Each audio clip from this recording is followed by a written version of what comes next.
Every neighborhood has a heartbeat, a place that represents the cultural epicenter of the area at its core. In Boston's historic North End, that place is Boston Barber and Tattoo Company. Boston Barber and Tattoo Company has become home to A-list Boston celebrities like Gordon Hayward, Milan Lucic, Brad Marchand, and Aaron Baines. Boston Barber and Tattoo is more than just Boston's most well-known corner barbershop. It's also a tourist attraction for the hundreds and thousands of people that visit the North End throughout the year. Boston Barber and Tattoo, a North End landmark that represents the cultural epicenter of the area at its core, located at 113 Salem Street.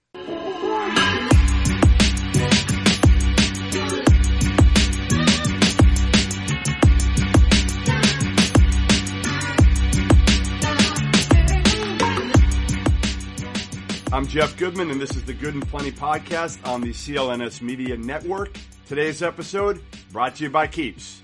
For a free month of Keeps, just go to keeps.com/plenty. Today's show is also powered by Mack Weldon. Go to mackweldon.com today. Get 20% off your first order with the promo code GOOD, G-O-O-D. Welcome again. Today, Tuesday, August 21st.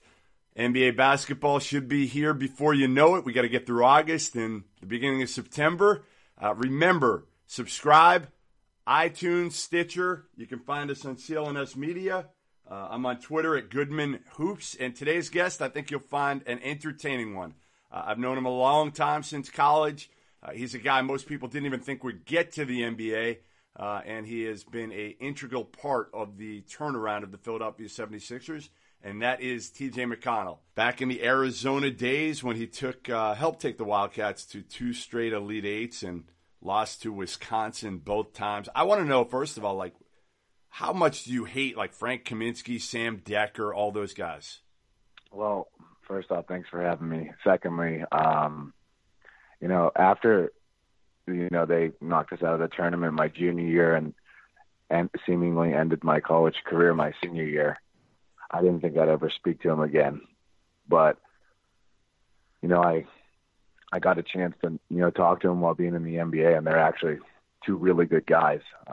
Kaminsky's not a good guy. Don't lie. Kaminsky's not a good guy. He's actually a pretty decent guy, and, I told him that I have no love for the University of Wisconsin and never will, but, those 2 are pretty good guys.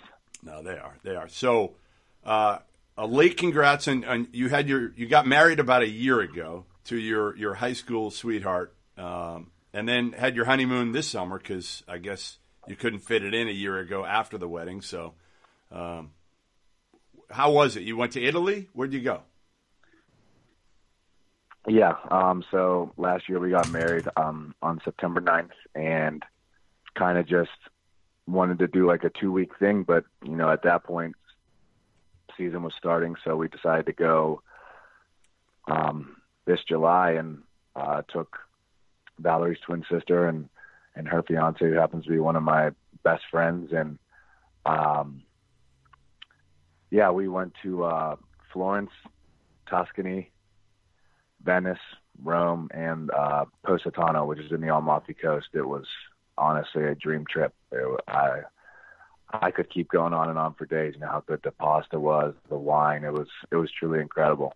No, Italy, my wife and I have been twice, and we've been to most of those places you just mentioned on 2 different trips, and it's amazing. Positano, so cool. I mean, all of it. Like I say, I could go to Italy every single year if I made TJ McConnell money. I will stop you right there and say that I couldn't even go to Italy every year. What was your favorite place?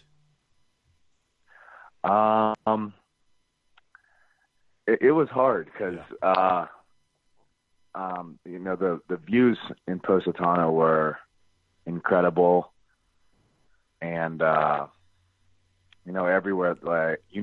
I'm a huge Steeler fan.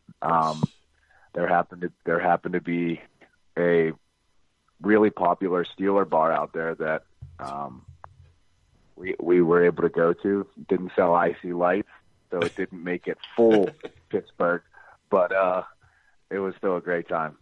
Did you eat a lot of gelato and you're now dieting before the season?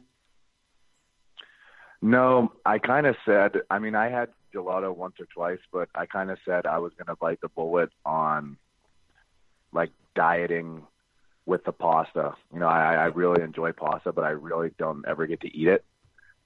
So I said, I'm not going to pass up on eating pasta in Italy. I stayed away from the pizza though. Wow. And then when we got to the Amalfi Coast, it was a no-brainer to get the seafood. The seafood was really good on the Amalfi Coast. Everything's good. I mean, that's what I've determined is like our food is nothing compared to Italy. And everything, no matter what it is, it's like AA food compared to Italy. Right. I mean, we had even McDonald's one morning, and I was like, it's better. This is even better than our McDonald's at home. Oh, man. Congrats on your playoff run last year and picking up your team option. This is your 4th year in the NBA. Do you remember the phone call that you gave me after you graduated Arizona? You remember what you asked me? Probably. Am I good enough to play in the NBA? Yeah, you did. You called me and asked me, am I good enough to play in the NBA? And I remember my answer pretty vividly. And it was the year that Matthew Dellavedova was playing big minutes in Cleveland's playoff run. And I said, listen, if this dude can play 30 minutes in an NBA playoff game, you can play in the NBA. And what has this ride been like for you, not only to make the NBA, but to stay in the NBA for 3 years at this point and fill a key role for a team that's on the upswing? It's gratifying to start my NBA career, which is something that I think me and you both can agree on. No one in their right mind believed I'd ever be playing in the NBA. To start, kind of doing that and following out my dream, it was cool in the beginning, but I said to myself, you can't just continue to say it's cool to be in the NBA. Yeah. You've got to work hard and find your niche in the NBA and continue to work hard and try to stay there. And each year I've just tried to kind of improve on something and show my value. And I'm going to continue to do that as long as I'm playing in the NBA. When did you kind of finally realize, okay, you know what? I belong here. Was there a game? Was there a moment? Well, I had a few good games my rookie year, but when you win 10 games, your credibility goes out of the door. I think it was my second year and kind of being able to play in that starter role for a little bit and saying, if I could get the minutes, I know I'm good enough to do it. So, I think to be in the NBA, you always have to believe. But like I said, when you win 10 games, that credibility is kind of shot. So it took about a year or two for me to finally sit down and realize, okay, I belong here. Do you feel that way? You said, you have to believe about it, that there's maybe 10% of the players that are at a certain level and then maybe 10% that are at the bottom level. And then everybody else, the biggest difference is kind of their confidence and work ethic in the NBA, that a lot of people, the difference in talent isn't that great with most of the players in the NBA. Is that accurate, or am I way off base? Oh, I mean, you have the superstars that are, they're on a different planet talent-wise. But with guys that are in the roles that I'm in, yeah, confidence is huge. If you go out there and kind of you're not confident in your game, in the minutes that you get, you're just not going to really make a difference out there. And then once, your minutes start decreasing, that's when doubt creeps into your mind. And that's how a lot of guys end up, kind of getting out of the league, not finding their role. And I think the lifespan in the NBA is, 3 years? So to find your role on a winning team, it's hard to do, but you have to do it to stay in the NBA.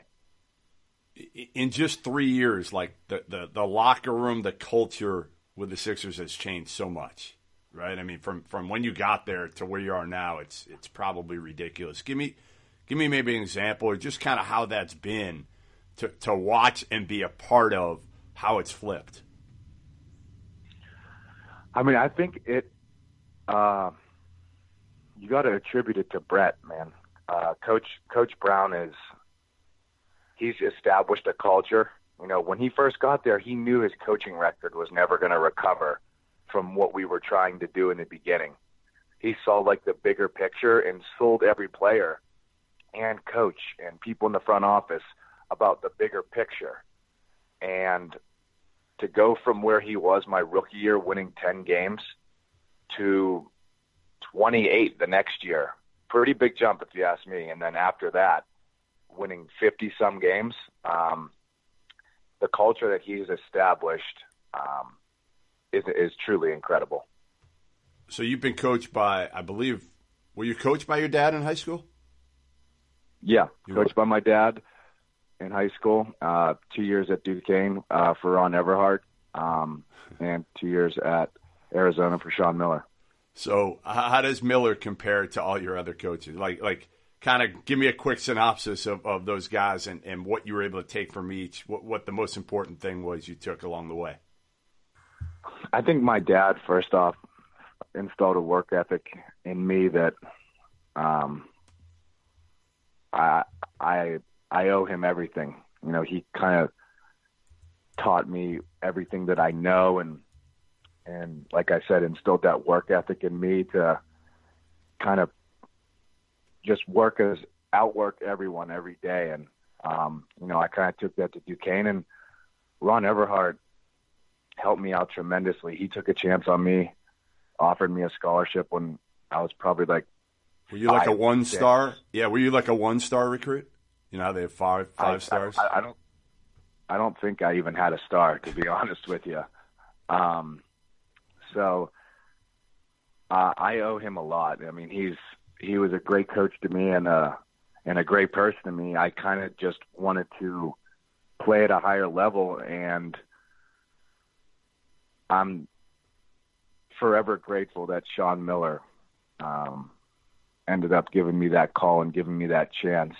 The relationship that me and him had, I can't even put into words how much it means. He's truly been like a second dad to me, and I honestly don't think I would be talking to you about playing in the NBA if I didn't play for him. What's it been like for you, TJ, to watch Sean Miller go through what he's gone through over the last year at Arizona, kind of, you know, with the whole FBI probe that hit Book Richardson, and then the story that came out by my former employer, ESPN, about Miller being involved in a conversation with an agent about paying DeAndre Ayton? Yeah, it's been really hard because you know the type of people that Sean Miller and Book Richardson are. They're great people that would do anything to help anyone, and you know, I don't really know the full story, but I have both of their backs forever. I am as loyal to Coach Miller as anyone could be, so I have his back all the way. All right, quick break from TJ McConnell to tell you today's show is brought to you by Keeps. Hey guys, listen up. I'm guessing some of you have noticed recently that some of your hair has magically disappeared, but you're not sure that there's a real solution to your problem. Truth is, there are only 2 products on the market right now that are FDA approved to help you with your problem. And now, thanks to Keeps, those 2 products can be yours in just 5 minutes and will only cost you $1 a day. You'll never have to worry about hair loss again. I've had my issues. I'm using it right now. My daughter rips on me all the time about the fact that I'm losing my hair, and other people do. Frank Kaminsky does as well because he's 7 feet and he can see down on me. So anyway, get started with Keeps today. It's real simple. Just answer a few questions, take a few pictures of your head, and boom, you're all set. A licensed doctor reviews your info, recommends the right treatment for you. You never have to leave your couch. Sign up for Keeps today and get your first month free.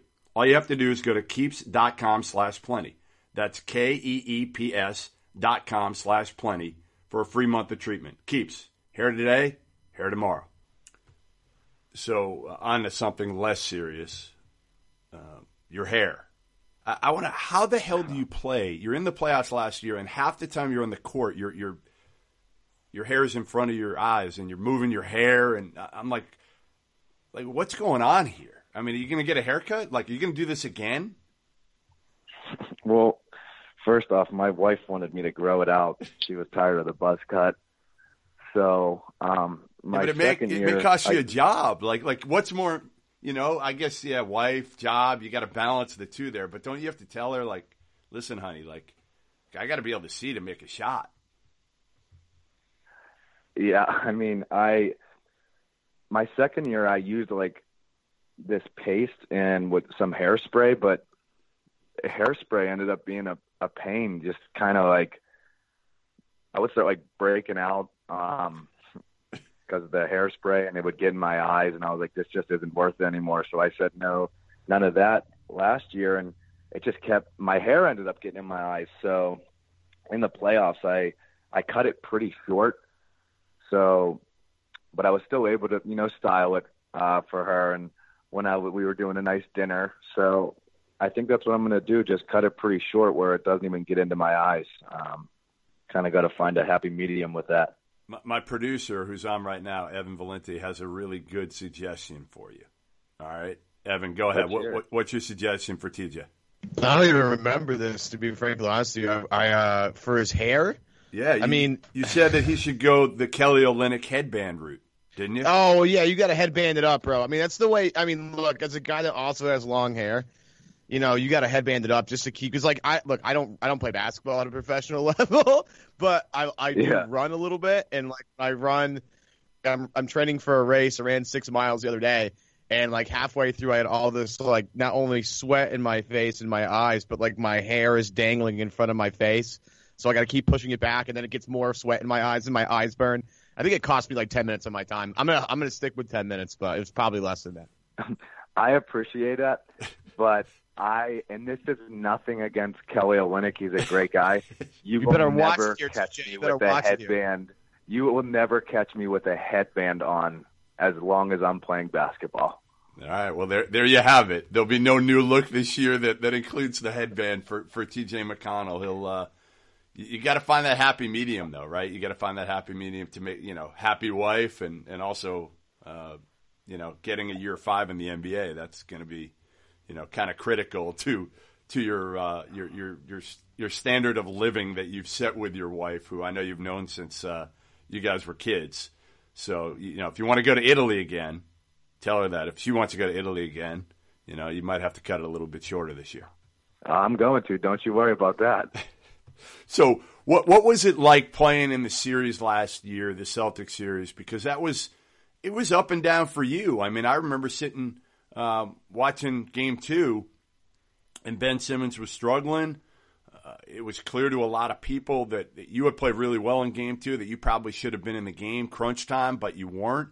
But then you kind of came out and played very well in Game 3 and earned a start in Game 4. And had a career high 19 points. The crowd's chanting your name back home. What was that whole series like for you?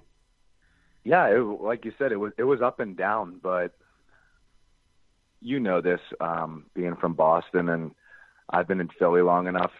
There's no love lost between the two teams, dating back a long time, and to kind of revamp the rivalry. And be a part of that, it's pretty incredible. And, it's kind of hard in pro sports, in my opinion. When a guy is struggling, like you said Ben Simmons was in Game 2 or whatever, I think Brett does a really good job of – Ben has got us to where we are at this point. And just because he's struggling doesn't mean he needs to come out. He's young, and he's got to play through those struggles, and I think that's what Coach Brown was doing, and I respect him for that. Did I want to be in there? Of course I did, but we don't win 50-some games without Ben Simmons, and of course with the help of Joel Embiid. but, I just kind of was doing anything to help my team win. And, I don't think anyone should have any regrets about that. Game 4, when the crowd was chanting your name at the end there, was that as good a moment as you've ever had in, playing this game? How does that stack up? I could go on for days how much that meant. My first year here in Philly, I think it was tough on everyone, especially the fan base, and I don't think they were particularly fond of me, even a little bit in going into my second year. You really have to fight for the fans' love and appreciation for you by playing hard, and to finally, get something like that, it was incredible. A second thing, I remember after we beat Oregon in the Pac-12 championship, fan-wise, when you were interviewing me, and I think I said that Arizona has the best damn fans in the country in college basketball. You had this little smirk. That was probably one of my better ones too. Yeah, you've had some good ones. We've certainly, kind of. I've seen you kind of grow up from your time when you transferred, sat out, and through Arizona, and now sticking in the NBA, and now carving out a pretty good role for yourself. What is your best story about maybe the most entertaining player in the NBA right now? I mean, I don't think there's any question Joel Embiid has put himself in that category where on Twitter. I'm watching him after one of your shoot-arounds, and he's like playing soccer with a few other guys, or kicking the ball around, and like literally like jumping around, diving. I mean, the guy is he's nonstop in terms of entertainment. What's your most fun story being around him? Well, I think if you search the internet, social media, you can find just about anything that he's put out there, which is entertaining. But I think it was going into my second year. Yeah, it was going into my second year because he was starting to play pickup. And so I hadn't seen him play and didn't really know how amazing he was going to be. And you know me, I'm probably as competitive as it gets, and sometimes it makes me look like a complete ass. And so we're playing pickup, and he keeps setting illegal screens, and I wasn't too fond of that. And I said, if you set an illegal screen one more time, you're going to regret it. And I mean, that's just me being an idiot. I come up to his waist, and he set, what I thought was an illegal screen. So I tried to throw an elbow into his stomach and practically broke my elbow on his abs. And then for some reason, I tried to pick him up. Like I picked up, and I could only pick up his leg. And I will say this, I have never felt like less of a human being when I could only pick up his leg, and he kind of tapped me on the head and was like, nice try, little guy. He just laughed at you. Oh man, this is truly embarrassing. He's so different, yeah, he TJ. He's so different from Ben Simmons, isn't he? I mean, their personalities seem like night and day. So for me, I mean, I think you nailed it. Joel kind of hypes up the crowd and is very vocal, and he's confident. And Ben's the same way, but in a completely different aspect. Ben is very confident in his abilities, which he should be. He's a special talent, but he's very quiet and to himself, and that's, I think, the difference between Joel and Ben. Yeah, that was always my big question, to be honest, for Ben, kind of assimilating himself and being a leader in the NBA. Is he's kind of to himself. He was like that at LSU to some degree, and he's almost like, he's kind of that new age, like, cool NBA star, where Joel doesn't really care. He just has fun with everything and shows his personality and almost gets a kind of a kick out of it. You wonder if Ben, he's young, if that'll come in time and he'll get more comfortable. Have you seen that a little bit? Because I've even seen it with the media. that he was much better last year in the playoffs than he had been, certainly at LSU or at any point that I had been around him.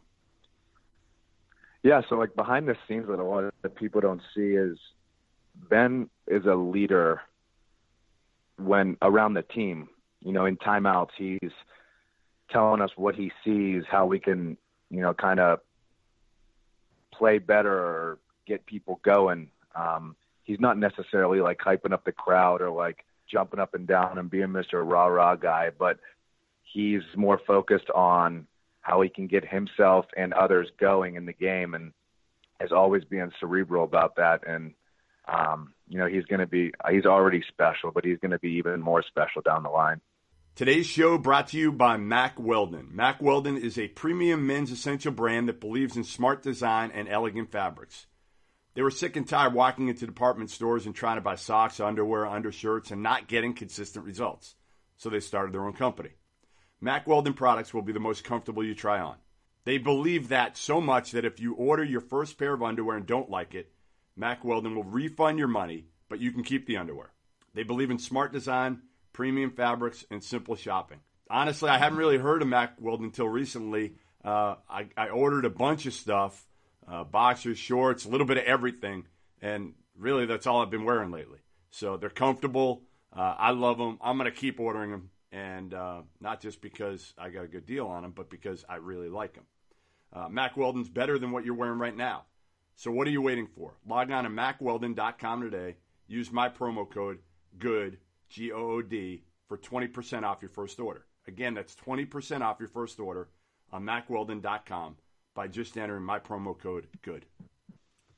So I want to know, can you take on like the player GM dual role now? You don't have a GM. I mean, I guess Brett Brown's like the de facto GM right now, but what was your take when you first heard about the whole Brian Colangelo Twitter incident? Where were you? What was your reaction? Well, first off, I don't think I'd ever trust myself being a player GM. I think you could evaluate. Secondly, I think you'd be all right. I'd go right for an extension right here in Philly. That would probably be my first That'd move. be it. Yeah, that'd be it. And, on a more serious note, I was in Pittsburgh and I think the notification popped up on my phone, and my heart just like kind of sank, because kind of from a human aspect, you feel for BC. It's an unfortunate, very, very unfortunate situation. And you feel for the guy. He has a family that, you got to remember that their name is kind of being dragged through the mud with all this, and it just really wasn't fair, in my opinion. These people are still human beings, and Brian and his family are great people.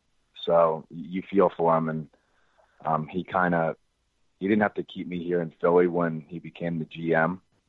So I have a lot of respect and love for Brian, and I hope he's doing well. Have you talked to him at all since that incident happened? Any idea how he's doing? I sent him a text as soon as, it all happened, and he was probably getting bombarded with text messages. So I kind of just said my piece and told him to keep his head up and, let the dust settle, and that was that.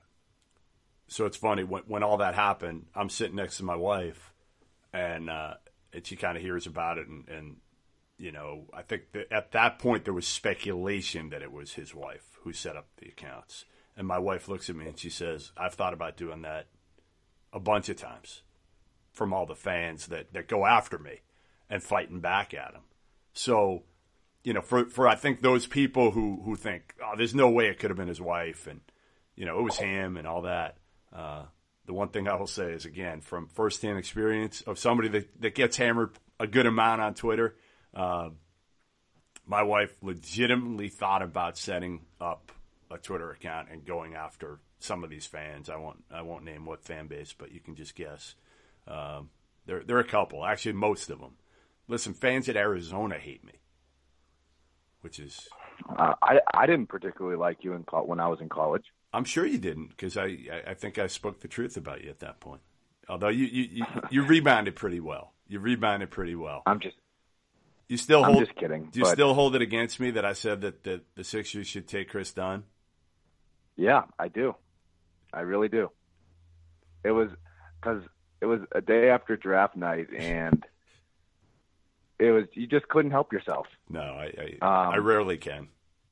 It's a problem. And you said it, and you kind of get me fired up when you do stuff like that. But I mean, Chris Dunn's incredible, so I can kind of see where you were coming from. So it is what it is. Listen, I'll take you over just about any backup point guard in the NBA. How's that? I appreciate that.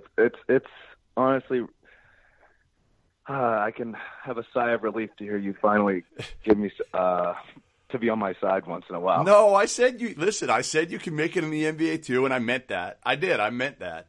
I just didn't know if you'd ever have this type of role. Like when I was watching you in Boston, and the biggest thing I always felt like with you was you didn't trust your shot enough. Like, you can guard, you can make people better, you have all the intangibles, you play hard, all that. I felt like the biggest thing was you still don't trust your shot enough, and that dated back to Arizona even more so, I think. For sure, it's all about confidence with me. At Duquesne and in high school, I considered myself a really good 3-point shooter, and I kind of changed my game when I came to Arizona and obviously in the NBA, and didn't think I'd really have to shoot that much. And, when teams back off on you, you have to be able to have the confidence that you're going to knock it down. And I'm starting to get that confidence and that swagger back from 3. All right. So speaking of confidence, one of your teammates certainly went through some stuff last year. Number 1 overall pick. I don't know if it was confidence. I don't know if it was a shoulder injury. Nobody knows. Probably the biggest secret in the NBA last year was Markelle Fultz and what the hell happened with him. Can you give us any insight? What went on with him? Have you talked to him lately? I know he's been out training with Drew Hanlon out in L.A. What's gone on with him?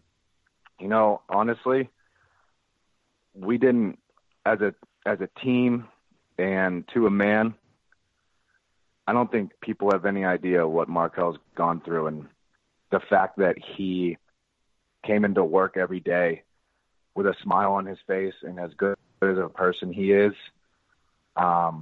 It's a testament to how good of a dude he really is. Because I know if I was going through what he was going through with all the pressure and the attention, and I don't know if I could have done it. And that's why I have so much respect for him. And the type of person he is, I tell him all the time, you're a good person, and you always will be. And he's great. And we didn't ask what was going on because it's just not fair. He has his personal life, and that's he shouldn't have to explain to anyone what happened. And he's out there working his butt off three times a day with Drew, and he's going to be great. I'm excited for him, and I'm happy to be a part of what's to come in his career and kind of helping him out whenever I can. Have you ever seen a healthy Markelle Fultz? I saw him obviously in AAU and at Washington before he got hurt, and so I remember seeing him and thinking this is a guy, again, I would have taken Jason Tatum probably over him, but that's just me personally. But Markelle Fultz is a special talent. Have you seen the real Markelle Fultz before all this stuff happened, or not really? I watched a few of his college games, and even in summer league. I mean, I was there in Utah, and I said, "Wow, this kid's going to be special." And kind of the whole injury happened, and if you're hurt, I don't understand how people could say the dude's a bust if he's hurt. Right. Can't evaluate him completely yet. Right. You cannot evaluate him, and it's unfair. It's unfair, and he's 19 years old. I just think it's completely unfair that the people would say, it's a bust, but that's the world we live in. And because he's not a bust, he's going to have a 10+ NBA career, and he's going to be great. Yeah, I mean, the problem was, TJ, the problem was ultimately he wasn't playing, and Jason Tatum wasn't just playing, but he was thriving. So it was that combination that people were just like, all right, it was a terrible trade by Brian Colangelo. You also gave up a first-round pick. This was hard. So he was just getting crucified in every way, and he couldn't defend himself because Fultz couldn't go out there and play. I agree. And it was, Jason Tatum is a special, special player. But we're happy with who we have. I know Boston got Jason and they're happy with him, but we wouldn't do it any differently. We love Markelle, and I know he's going to go out there and play the way that he knows how. You're not a number one pick by accident. Nope, you are not. You guys didn't do a ton of in terms of moves, right? I mean, you draft Zaire Smith, he got hurt, he's out for the year. Add, I think, Wilson Chandler and Muscala.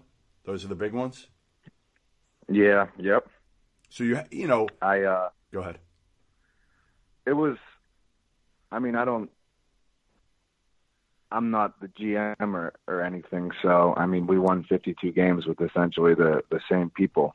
So, I'm not sure we wanted to switch it up. We like what we have, and obviously we wanted to get a big name, but that didn't happen. So, kind of roll with the same guys that got us where we were last year, with the exception of, I think, Ersan and Marco, and I think we traded away a few people, but we got some good pieces as well. We're all excited for this year. Is the biggest key for you guys, is it those young guys taking the next step? Joel, talking about wanting to be an MVP guy, Ben Simmons working. Is Ben Simmons a guy that you think will eventually, have you talked to him at all about, shooting the ball from the perimeter a little bit more? Because I feel like he's got to take him to make him.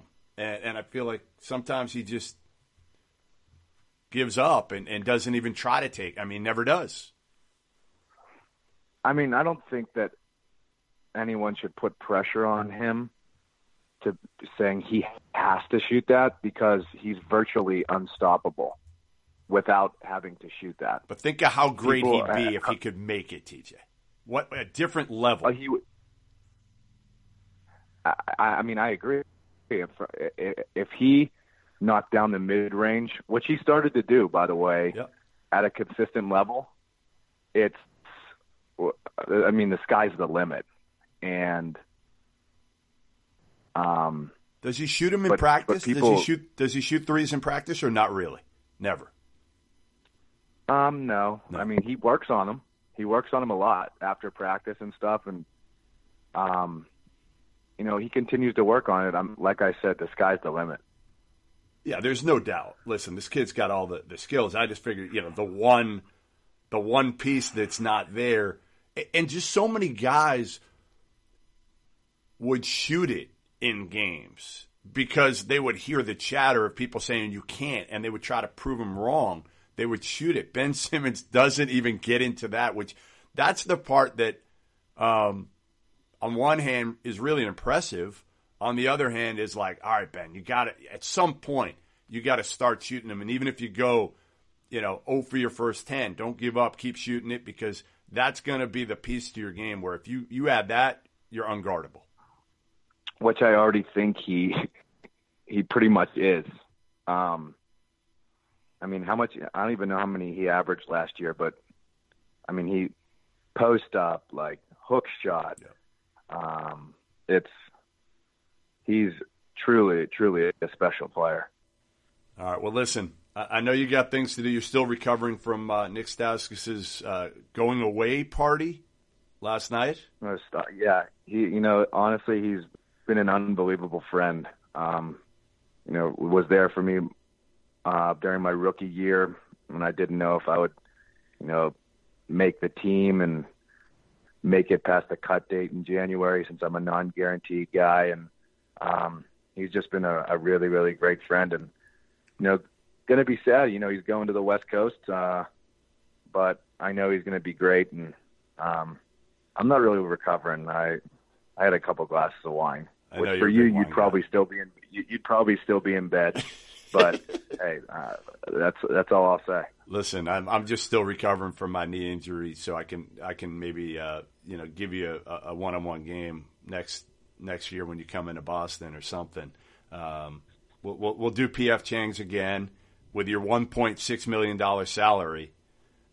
This one might be on you. I think I took care of you the last one, so we'll let you pay for this one. It would only be right if you picked up this check. I don't make TJ McConnell money, like I said, but I'm glad you do. And just, save your money. All right. I've heard you're a little thrifty.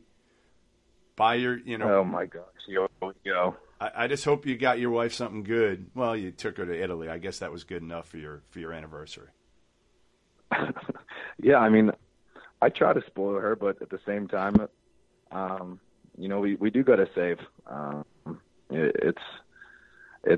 think we're trying to get a house here in Pittsburgh soon, so saving along the way will surely help. Good. Well, listen, thanks for coming on as always. Congrats again on the anniversary, on everything, and I'd send your resume for the general manager spot. I think you'd do okay. You can be that player at GM.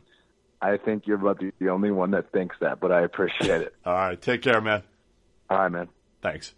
Thanks for joining us. Another edition of Good and Plenty.